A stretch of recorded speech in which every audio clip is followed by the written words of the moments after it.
Kan firman Allah datang jadi pedang, Pak. Dia menebas. Apa ya, dukun kan ada macam-macam dukunnya. Ada dukun memang itu adalah tradisi. Ini sebenarnya tentang kegelisahan yang juga saya alamin di gereja gitu. Di beberapa waktu di gereja, saya sering banget terdengar pendeta tuh kayak menuhankan tentang gimana kita harus belajar dari bahasa asli gitu ya. Tiba-tiba saya baca renungan pas ada Matius 5 ayat 13 gitu.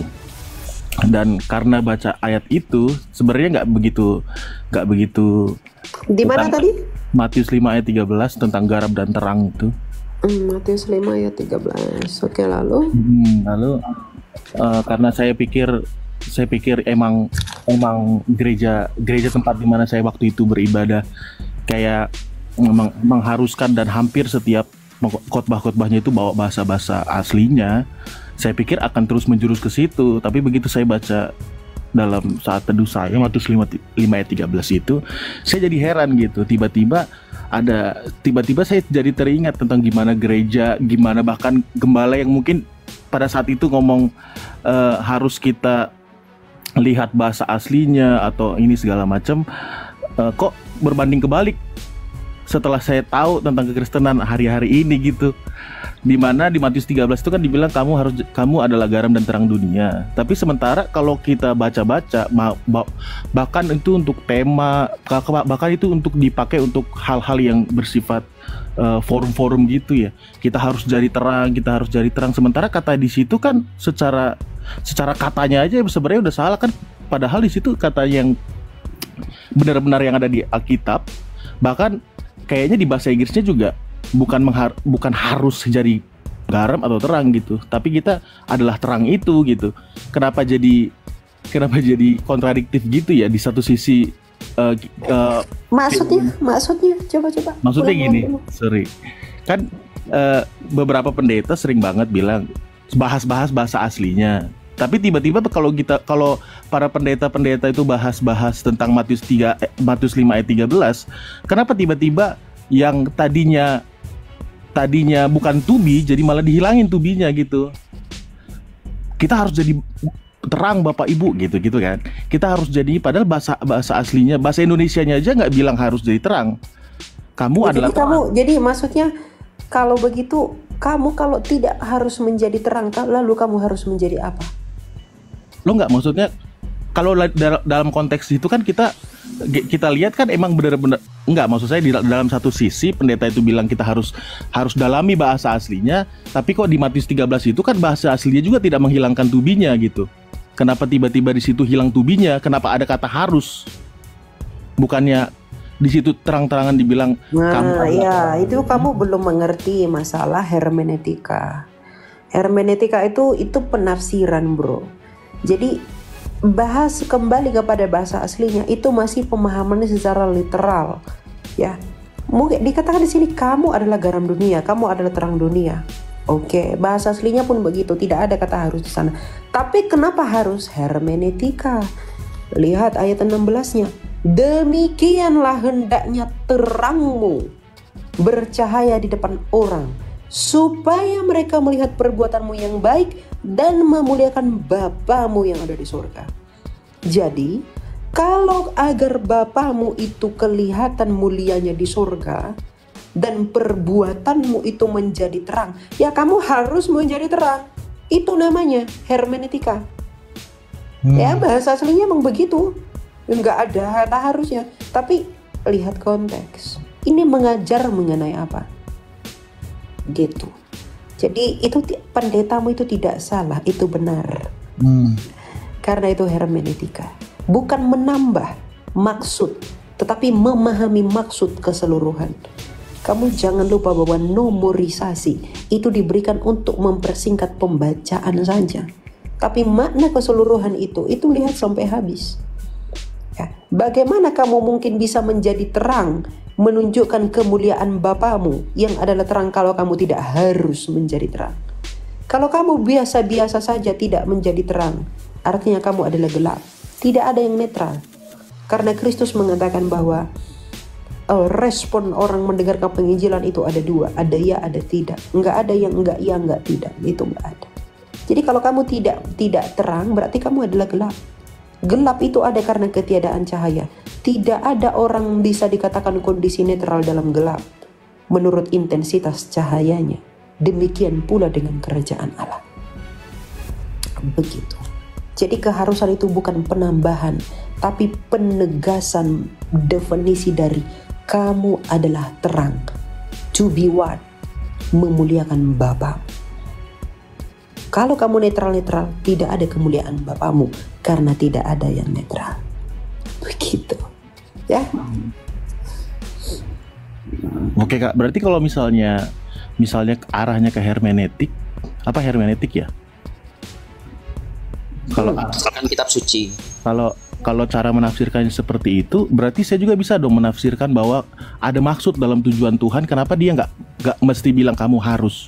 Oh enggak, Kak, kita tidak lebih percaya kamu daripada gereja. Bapak-bapak gereja dan para rasul kan sudah memaknai ini sejak mulanya. Ya kamu nggak apa-apa sih memaknai ini dalam definisi pribadimu, tapi kamu jangan jadi sesat. Sesatnya gimana? Kamu mungkin berpikir bahwa ini kan punya makna lain, Tuhan tidak bisa bilang kata harus. Ya udah, kalau kamu tidak harus menjadi terang, lalu kamu harus menjadi apa?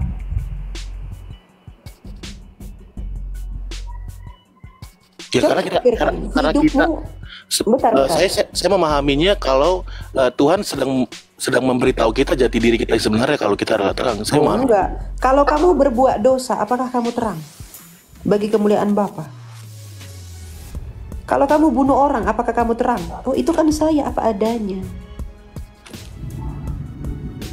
Ketika kamu hina orang, apakah kamu terang? Oh enggak, itu saya enggak bisa begini begitu. Kamu terang, namanya itu. Terang apa itu? Senter. Bersandar pada hikmat Allah, jangan hikmat dunia. Hikmat dunia ini membinasakan kamu. Sejatinya yang kamu lakukan itu adalah keinginan dosamu. Keakuan. Aku kan begini. Aku kan begini. Itu bukan kamu, itu dosamu. Kenapa? Kamu di dalam kerajaan dosa. Kamu sedang berada di kerajaan gelap. Jadi ketika kamu mengikut Kristus, saya dibatasi Tuhan. Masa Tuhan batasi saya nggak bisa bebas ini, bebas itu. Kamu sedang dibebaskan dari perbudakan dosa. Jadi rasa keakuan, rasa ini loh gue, ini diri saya, itu adalah perbudakan dosa. Nah pertanyaannya, itu nggak terang yang kamu maksud. Menjadi apa adanya itu betul, tapi apa adanya yang bagaimana? Mendatangkan terangkah atau tidak? Gitu. Karena apa adanya manusia itu relatif, tapi hukum itu telah diberikan oleh Kristus.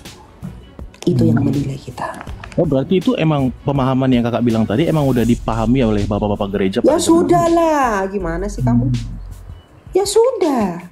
Makanya para rasul itu, ini kan Injil sinoptik dalam Matius tadi. Coba kita lihat ke dalam surat-surat apostol Rasul Paulus kepada jemaat-jemaat. Surat Rasul Yakobus, senada semua dengan ini. Yakobus bilang, iman tanpa perbuatan adalah mati. Rasul Paulus bilang, hikmat dunia ini mengatakan penyalipan itu kebodohan. Itu adalah kasih karunia. Rasul-rasul yang lain juga bilang, kamu tidak diselamatkan oleh karena perbuatan baikmu.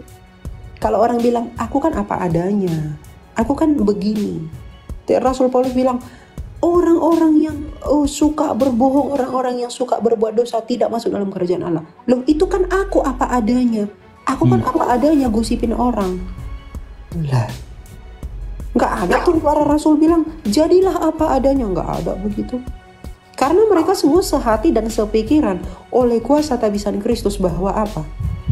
Kamu sedang dalam kerajaan dunia ini, maka berusaha berbeda dari dunia ini dengan hikmat dari siapa? Dari Kristus. Dan itu ditulis di sini semua.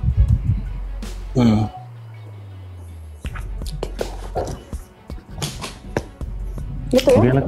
Iya, thank you pencerahannya.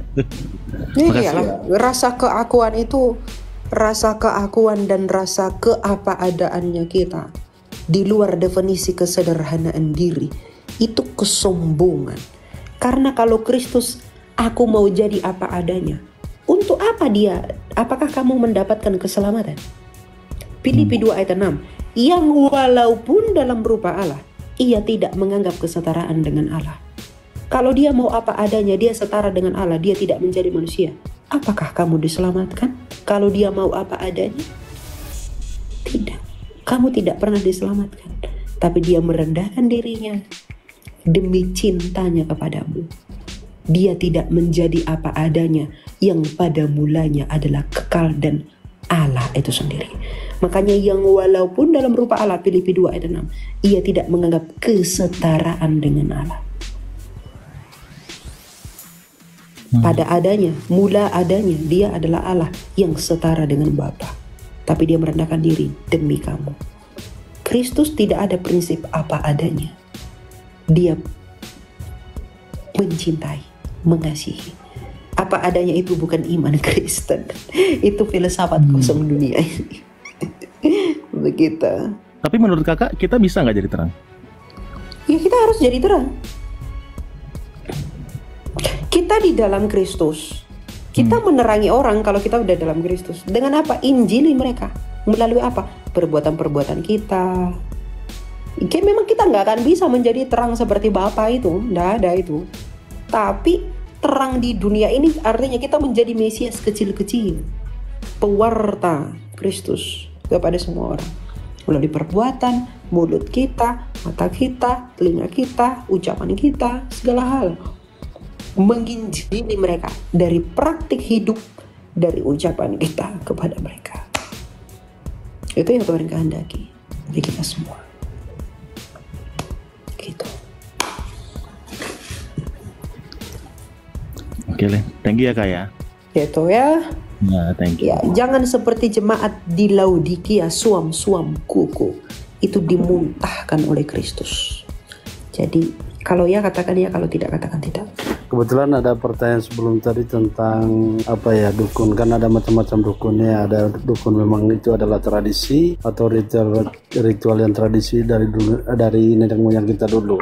Kayak contohnya sebelum adanya hadirnya agama, itu kita itu ritual untuk menyelamatkan kita itu kan dari ritual-ritual itu. Apakah ritual itu tidak boleh dipakai ketika datangnya agama? Itu aja pertanyaan. Silakan Timothy. Iya, kita perlu memahami dulu kalau seandainya ritual kebudayaan terdahulu sesuai dengan konteks kitab suci, ya kita sah-sah saja. Tapi kalau itu berkaitan dengan okultisme, itu yang perlu kita filter. Kenapa? Ya saya selalu mengutip dalam Roma pasal 2 ayat 15 itu, bahwa setiap bangsa itu memiliki Taurat yang walaupun mereka tidak mengenal Taurat Musa, tapi kalau seandainya Taurat itu sama dengan Taurat yang ada pada Musa, itu menjadi Taurat mereka. Taurat itu adalah hukum loh, nomos dalam bahasa Yunaninya, Taurat atau Torah dalam bahasa Ibraninya. Itu adalah hukum. Jadi kalau seandainya ada ritual adat yang berkaitan sebagai ucapan syukur pemimpin adat, tapi kalau konteksnya kepada Tuhan yang sama kita sembah, ya lakukan saja karena itu adalah Taurat mereka. Tapi kalau itu berkaitan dengan okultisme, kita perlu filter kembali apakah itu sesuai dengan apa yang disampaikan Injil. Itu yang saya pertegaskan. Mungkin Kak Ilya kalau mau memberi pendapat lagi silakan. Betul. Saya sepakat. Tapi ya kenyataannya kan gini, memang saya sepakat dengan hal itu. Tetapi kenyataan kebanyakan gini, yang praktek-praktek di ritual-ritual itu kan kebanyakan bukan lebih menyembah ke Tuhan, tetapi lebih menyembah ke leluhur-leluhur seperti itu. Apakah ibaratnya kan itu kan kalau kita bicara tentang hukum Taurat atau kita baca-baca tentang hukum Taurat itu kan nggak ada kaitan dengan kita menyembah leluhur semacam itu. Apakah itu sangat kontra dengan kitab suci seperti itu? Sedangkan kitab suci juga nggak ada cerita seperti itu. Sedangkan praktek-praktek itu tentu menyelamatkan sebelum datangnya agama seperti itu. Kan firman Allah datang jadi pedang, Pak. Dia menebas apa yang tidak berkenan dalam Allah, dan dia menelanjangi apa yang benar dan yang sesat. Jadi kalau memang itu tadi, jawaban Timothy itu sudah benar. Kalau itu okultisme, membawa kamu kepada berhala lain, kemudian kamu sudah punya firman Allah, maka kamu tebas dia dengan firman Allah, kamu hilangkan, potong rantingnya itu. Sebenarnya gini, banyak kejadian, maaf ya, bukan kita memang percaya betul dengan Tuhan, kita percaya betul. Cuman masalahnya gini, kadang gini, ritual-ritual itu kalau kita nggak dijalankan, kebanyakan terjadi akan menimpa sesuatu yang ini terjadi kepada kita. Itu makanya ritual itu harus diwajibkan di setiap daerah kita seperti itu. Ya, Tuhan tidak izinkan kita mati sehebat apapun setan itu mau bunuh kita. Jadi bersandar pada Allah, itu saja. Apa yang kamu takut mati?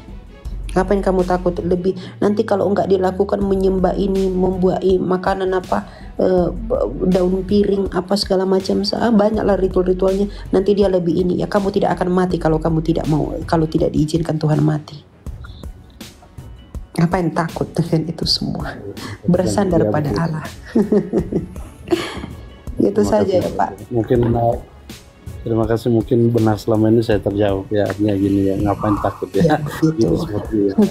Ya, terima kasih Kak Elia, terima kasih Bang Tio Murti ya, terima kasih banyak pencerahannya luar biasa, terima kasih. Ya, Tuhan berkati ya. Berkati. Ya.